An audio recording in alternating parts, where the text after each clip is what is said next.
of militants that was going on here. Nobody was comfortable here at all. We were all running out of the place, and peace and quiet returned. But these political gladiators are very fond of this, and each time it happens, of course, it will result to some calamities that you never envisage. We don't look forward to that. To those militants that are doing that, I think they have to sheath their swords. These politicians, they understand themselves. They can jolly at their own will. They can raise their swords against themselves at their own will. This channel not only feed your eyes with good movies, we also bring you the hottest and the newest trend around the globe. My darlings, sit tight and enjoy this one.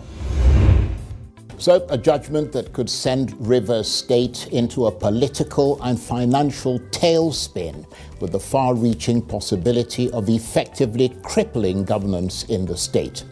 Just 3 weeks after the Court of Appeal in Abuja nullified its 2024 budget, which was being implemented by Governor Sim Fubara, the Federal High Court, also in Abuja, has now ruled that Governor Fubara's action in implementing what it called an unlawful budget was a gross violation of the Nigerian constitution.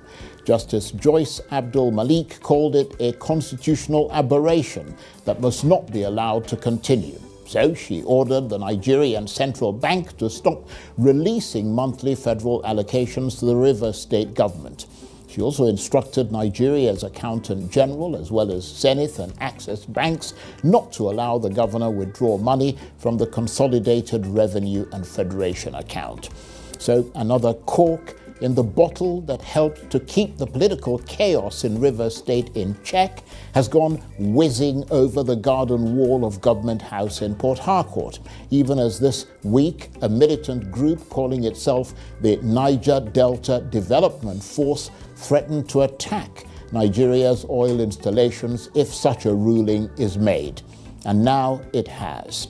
So could it galvanize something more perilous for Rivers State and for Nigeria? Today's judgment, which has been appealed, is an attack on our constitutional governance and an attempt to undermine the principles of federation. Now, how did a judge arrive at delivering judgment, knowing fully well that the subject matters upon which he wants to base his judgment on are all subjects of appeals pending at the appeal court and the Supreme Court on the issue of the legitimacy of those pro-Wike sacked lawmakers who decamped at a time there was no division in their party PDP into APC, and their seat automatically by virtue of the constitution became vacant. All of a sudden, the judge was fully aware that the matter is still in Supreme Appeal Court and still in Supreme Court, and his attention was drawn to them. But he rushed to deliver a judgment to seize the sovereign allocation of the people of Rivers State based on a matter that is still being challenged. And not only that, there was petitions and manifest evidence that was brought before her of bias. But she still continued. And that's the lawmaker there, Ikenga Ugochinyere, commenting on what has happened in the Federal High Court in Abuja here today. Well, for his take on today's developments around Rivers State, I'm joined on the line from Port Harcourt by the lawyer and human rights activist Chief Festus Oguche. Chief Oguche, thank you very much indeed for joining us. I'm sure you're across today's ruling, the court saying the Rivers State budget was not properly presented, and it says it must be properly presented before further allocations can be disbursed to the state. In effect, it's stopped any further allocations to Rivers State. What's your reaction to the court ruling today? Well, my initial reaction, that judgment is one of shock. I say this because there's already precedent on the matter. In your intro, you did a very fantastic job of stating it, and we didn't expect anything much different from what is already on ground. In law, there's what we call precedent, and the precedent is anchored on the rule of stare decisis. We have a hierarchy of courts, and once these pronouncements are made from the topmost court, every other court down the line must affirm it, they must obey it, they must respect it. And that is what creates certainty in judicial decisions, and that is what builds jurisprudence and case law for which reference can be made to. I think there could have been better ways of handling the situation, particularly reflect on the fact that a lot of these matters have gone on appeal. The judgments of the Court of Appeal, which you mentioned earlier, is in the Supreme Court and yet to be decided on whether it is appropriate or otherwise to represent the budget to any of the factions of the house that have defected and the one that's in there. And it is for the Supreme Court to decide. And aside that, the judgment of today's case, the Federal High Court is anchored on the judgment of the decision of the Honorable Justice Omotola of, if I'm not mistaken, of the Federal High Court, in which it is clearly stated that the presentation of the budget was done to the wrong members of the House.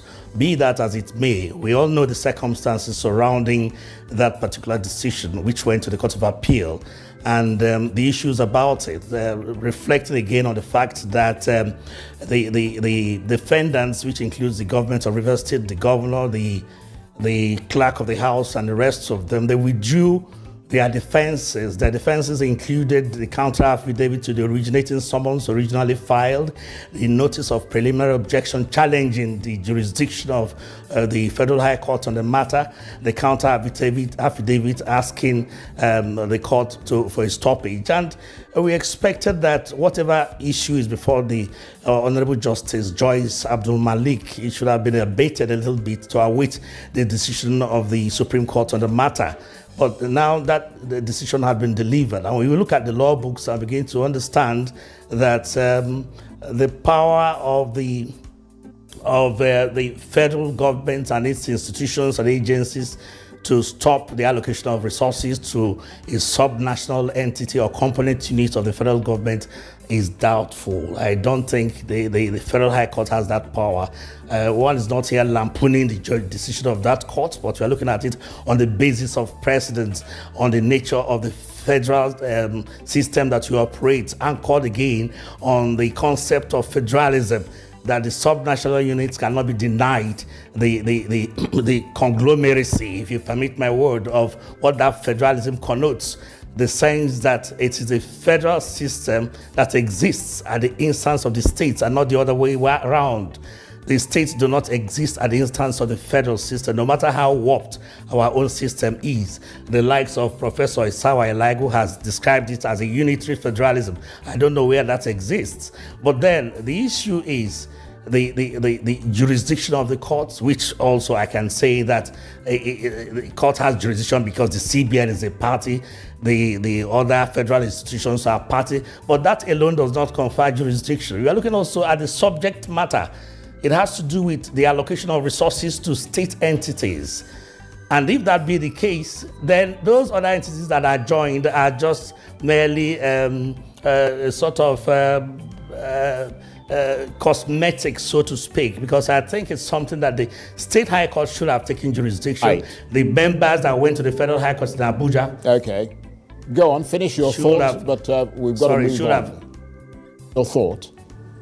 All right. You should have even brought it before the State High Court here to state that for so reasons, for that reasons, please do not allow the state government to expend any further resources from the allocation rather than taking it to the Federal High Court. Okay. Well, I mean, you've made some quite illuminating points there. One of them, of course, being the sacredness, if you like, of precedent in legal sort of proceedings. And we made reference to that 2004 Supreme Court judgment, which declared illegal the federal government's attempt to withhold local government allocations to Lagos State, declaring that attempt unconstitutional.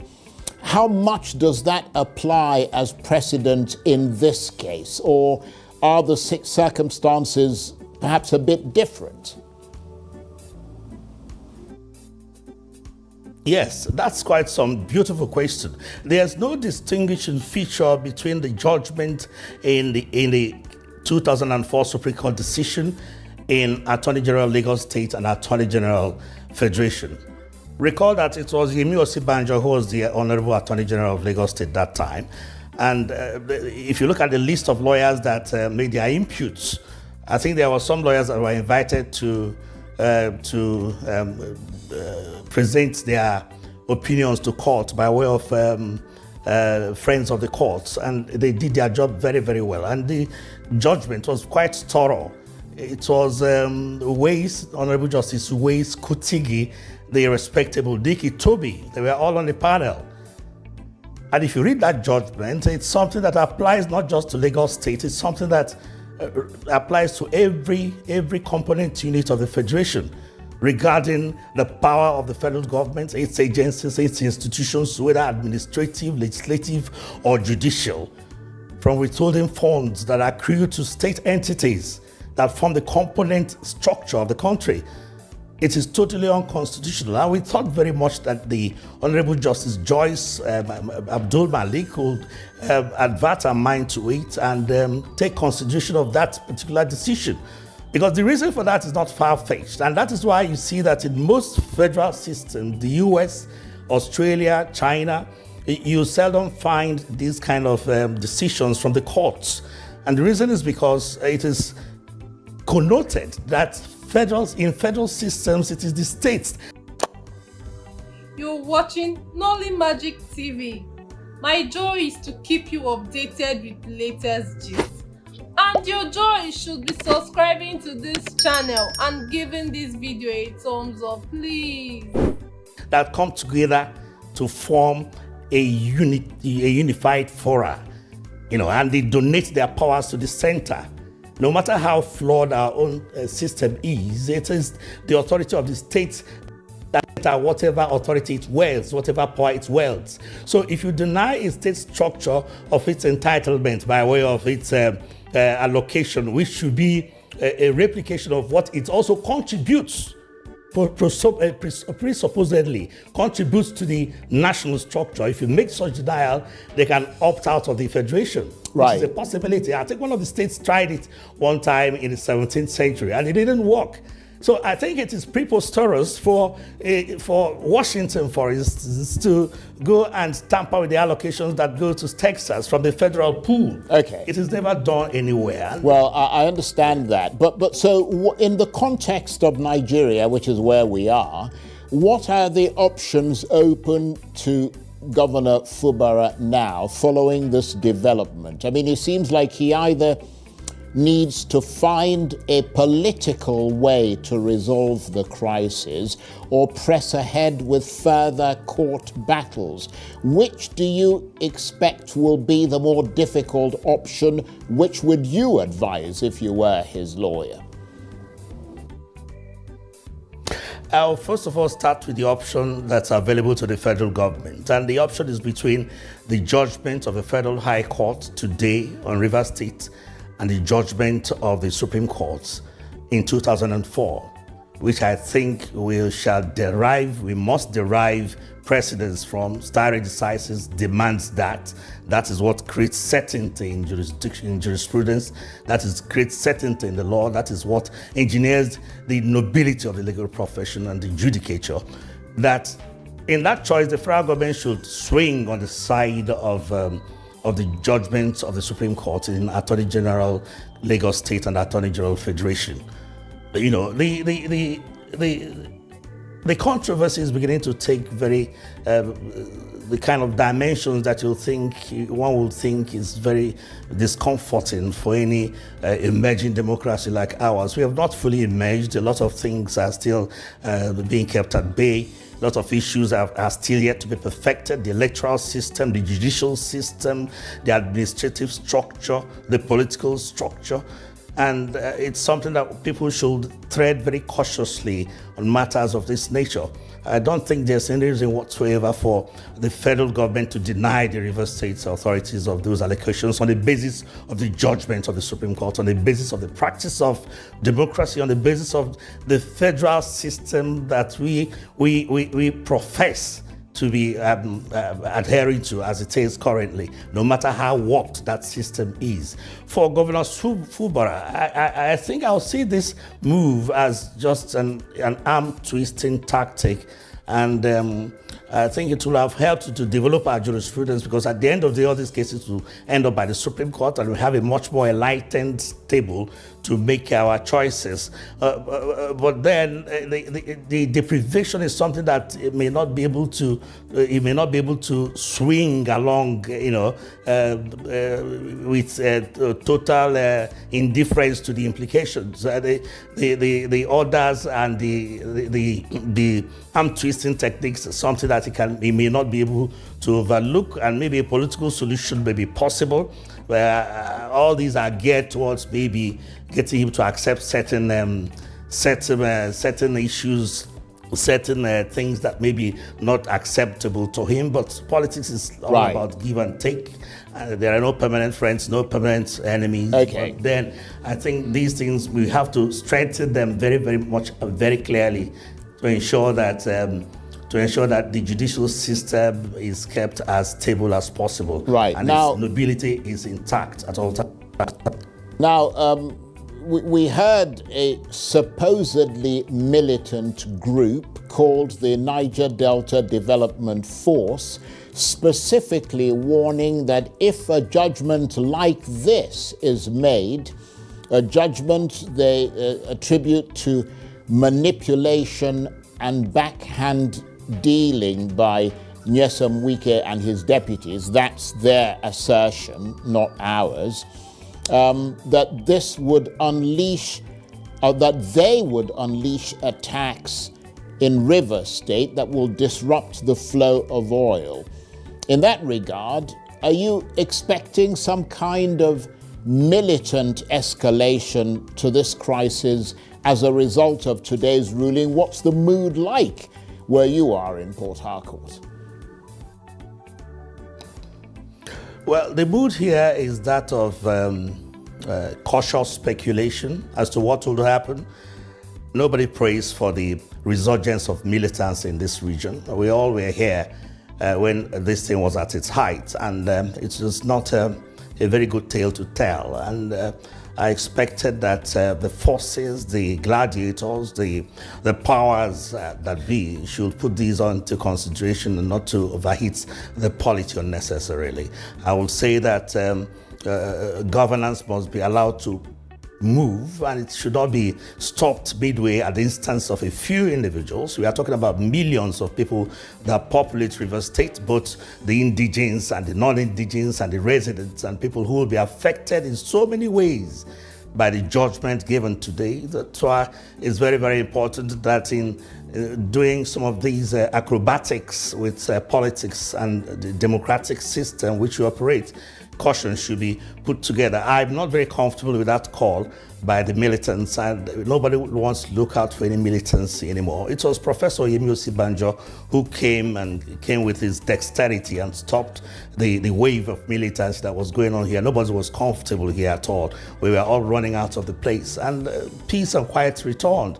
But these political gladiators are very fond of this, and each time it happens, of course, it will result to some calamities that you never envisage. We don't look forward to that. To those militants that are doing that, I think they have to sheath their swords. These politicians, they understand themselves. They can jolly at their own will.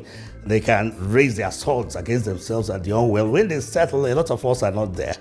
And it requires also that the people who are running the affairs of this country should be very cautious about things like these issues of this nature.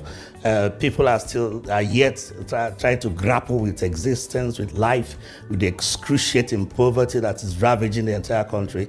And this type of development is totally and completely uncalled for. Charles. Right, indeed. Barrister Oguche, it's a year, I understand today, since the threat of impeachment against Governor Fubara began, and I suppose his fear must be, in terms of reaching some kind of political settlements, that allowing those assembly members back would restart the process of impeachment against him. I mean, do you think that if the threat of impeachment is removed, that the governor would be happy for those 27 members to return, or is that an absolutely no-go area? I mean, in terms of, advancing the potential for a political settlement to this crisis? Because it just seems intractable and it's getting worse. I think it's all a matter of ego. Ego is all about it. Who gets what? Who gets into what political position? Who gets what authority? And it's all, as far as I'm concerned, very frivolous. This issue should not govern the affairs of this country or any component part of this country at all at this very critical stage. The governor had shown by the cases that have been flowing from the courts some bit of predilection to allowing settlements to come in. That was why he quickly allowed the processes before the Honorable Justice Omotosho to be withdrawn, whereas he was the defendant and the claimant, the plaintiff, the person who instituted the action in the first place, has his action intact. So it's sort of a misnomer to conceive that the defendant, who is supposed to be defending, is the first person to withdraw the processes when the president gave an indication that he will intervene to have this matter settled amicably. So that is there, but the fear of impeachment is what actually galvanized all these issues. To the very best of my knowledge, the issue of the return of the members of the House of Assembly, those that have defected, is a constitutional question. And you don't apply political issues to resolving constitutional issues. There are two different things altogether. It's a different kettle of fish. And I don't think the Constitution will sanction that kind of procedure, because it touches also on the sanctity of the constitutional document, on the integrity to be accorded that document, because it is well satisfied that those people have moved. And there are documents in court, there's an affidavit showing that they have moved. Right, we're almost out of time. I don't mean to interrupt you there, Barrister Oguche. We're almost out of time. You're making some very interesting points there. But just before we go, and briefly, where do you see peace coming from to Rivers State? Because, I mean, with each blow from one side or the other, we brace ourselves for an equally powerful punch from the other side, and it inevitably ends up weakening all sides, including the innocents who have nothing to do with this raging conflict. I mean, where do you see peace coming from to Rivers State, as briefly as you can? Yes, the cycle of insuperabilities that we're experiencing in Rivers State is one that ought to have been resolved since a very long time if we have institutions that are strong. I know very well there is an action before the Honorable Justice Obile seeking to compel INEC to conduct elections to fill up those vacant seats of the members of the House of Assembly. And be that as it may, I think it's something that INEC should have acted with speed to get those elections conducted. And the members that defected are still very popular. They can test their popularity with the constituency. But I think that the proper thing to be done is to allow the institutions to be strong. The judicial institution, the law enforcement institution, the CBN, particularly the judicial institution, so that the justice system will be accorded with some shade of nobility, with some shade of certainty, with some shade of integrity, so that they give the law as it is and as it's supposed to be, away from travesties, incongruities, and indiscretions. Charles. Well, thank you very much indeed for your analysis, your assessment, and also for keeping that final answer fairly pithy. Thank you very much indeed. And we were talking there, of course, to Barrister Chief Festus Oguche, who is a lawyer and a human rights activist, who was talking to me on the line from Port Harcourt. Thank you for having stayed to the end of this video. You made me really happy. One more thing, click on the notification bell so anytime I make a video, you will be the first to be notified. See you on the next one.